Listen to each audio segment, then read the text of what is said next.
Hello guys, this is your Divine Juvin channel. Guys, mag-prepare naman ako ng food ngayon na nakakaiba din. Yan. Yan carrots na nilagay sa oven at saka kailangan natin ng chicken. Boneless or kahit chicken may bones, kaya na lang kailangan natin ng igisa iluto sa butter. Meron tayong butter, may potato, onions, garlic, black pepper, and turmeric. Ayan po, and salt, iodized salt. And syempre may chicken tayo, and cooking cream. Yan. Yung papakulo ako ng tubig dyan guys para sa at saka naghahanda na ako ng pang ihawan o pang grill. Yan po, lalagyan na natin ng butter dyan. Iluluto natin sa butter yung chicken. Actually, nakababad na yun. Ready to cook na yun siya. Mayroon na yun siya mga panakot. Nakababad na. And then, dadagdagan na lang natin ng turmeric powder at saka black pepper and kunting salt. And then, ayan, lulusawin yung butter. Nakaka-enjoy magluto, guys. Mahilig talaga ako magluto. Mas okay magluto kaysa sa ibang mga gawain. And yung kukunin ko na yung aking chicken dyan at dadagdagan ko lang ng black pepper at saka turmeric powder para maalis yung lansa kahit naka ano pa yun siya babad na sa ayun po ang turmeric. Mayroon pa din siyang amoy, so kailangan dubli-dublihin natin yung paglagay ng mga ingredients o mga pang alis ng mga juice and everything. Ayan, hayaan muna natin dyan na maluto. Para ma-steam lang yan siya maluluto siya ng sarili niyang tubig. Yan po. Yan sa other side naman, yung sa top side, lalagyan ng black pepper and turmeric. Yan, ang tatakpan na natin yan para maluto siya. Then, well, yung patatas na babalatan or nabalatan na ba yun, ihihiwain na lang para sa ilalaga. Yan po, made from Germany ang lutuan na yan at saka yan hiwain natin ng para mabilisan, madali lang siya maluto pag hiwa-hiwain niya patatas, potato, para gawin nating mashed potato. Then ganun lang, hiwa-hiwa, chopping. Big love shout out everyone sa lahat ng mga team Adicors, kay Sis Annalyn, Jewels 5, Sis Annalyn Ormatan, and sa team Adik. Ayan po, nilagay ko na dyan sa pinakulong tubig. Dahan-dahan para hindi mapaso.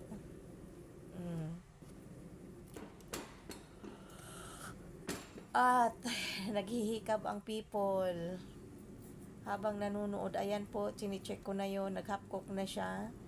Inano ko na yung chicken kalahati, upside down ko na. Igitumbling ko na. Ayan, luto na dyan.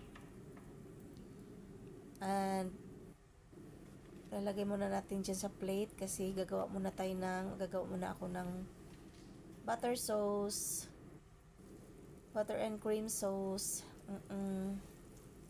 Yan, lagyan ng cooking cream. At parsley, hihiwain ng maliliit para pang mekos-mekos dyan at pang toppings.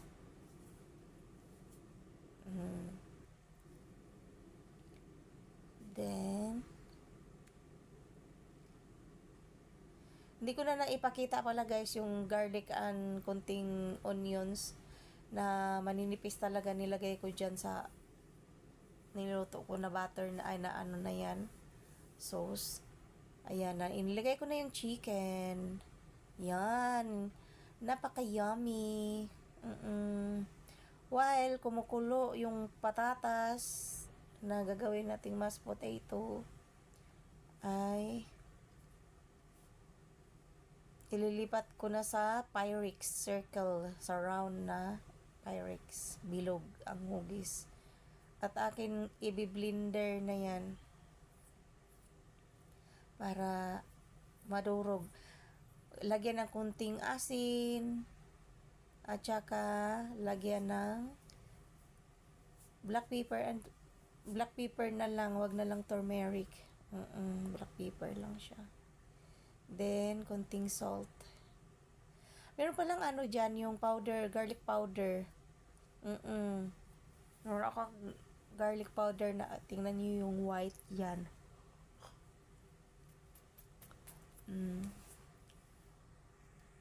Then cooking cream para pag blender malambot siya, hindi siya ayan po, i-blender, hand blender. At naka-mute yan guys kasi sinadya ko, kasi while magluluto ako, pag nandyan yung kasama ko, matik, maingay.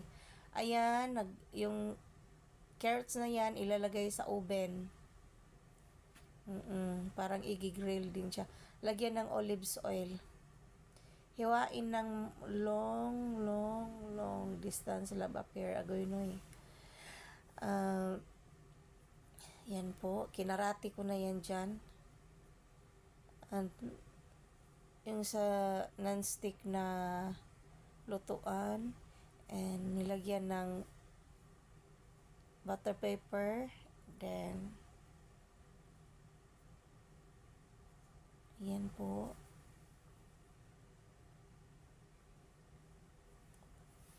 Nasa sa inyo kung lalagyan nyo ng asin.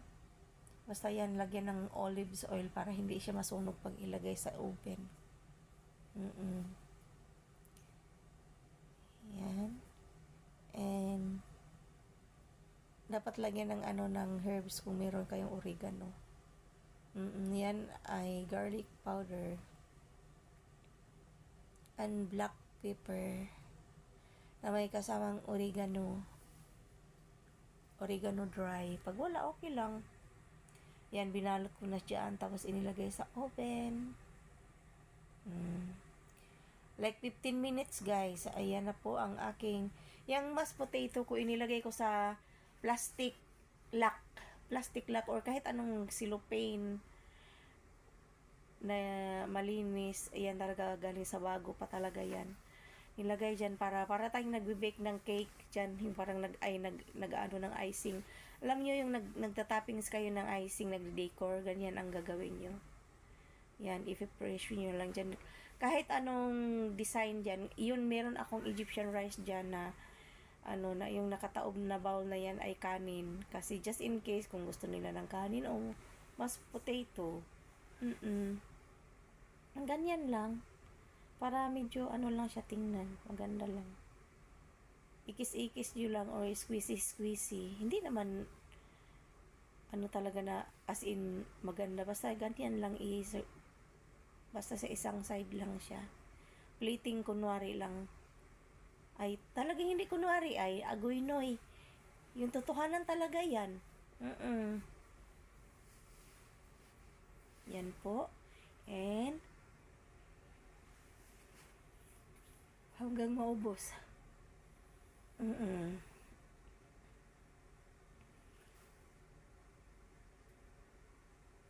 Pero hindi ko na yan nilagyan ng shredded cheese kasi masyado ng nakaka-fat. Pag carbs na siya, tapos lagyan mo pa ng cream, tapos lagyan mo pa ng cheese, agoy noy. Yan, toppings ang parsley na fresh. Ganun lang. Yan. And yung rice na 1 bowl na yan ay tatanggalin na natin yung bowl at tayo'y magpe-plating na. Yan. And kunin ko na yung aking chicken. Creamy. na napaka-yummy, na malinamnam. Yan po. Sarap yarn. Okay. Ayan na. Naglagay ako ng topping sa sauce sa taas niyan. And